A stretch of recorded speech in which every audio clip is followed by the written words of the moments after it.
বিশ্ববিখ্যাত শাশুড়ি তোমাদের জন্য গিফট নিয়ে এসেছে। বলো তো কি গিফট এনেছি? আমার মনে হয় শাড়ি। না না, আমার মনে হয় লেহেঙ্গা। তোমাদের কারোটাই ঠিক হয়নি। আমি তোমাদের জন্য নিয়ে এসেছি সোনার চেন। এই মনে হচ্ছে বাড়িতে একটা পুরুষ মানুষ নেই, এটাই সঠিক সময়। তাহলে আর দেরি করে লাভ কি? চল। কে কে তোমরা কে? না না, আমি এটা দেব না। দিদি চিল্লা, দিদি চিল্লা, দিদি চিল্লা।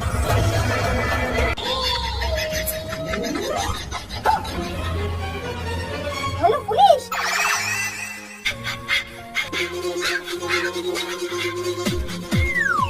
বলুন। এই বাড়িতে চুরি হয়েছে।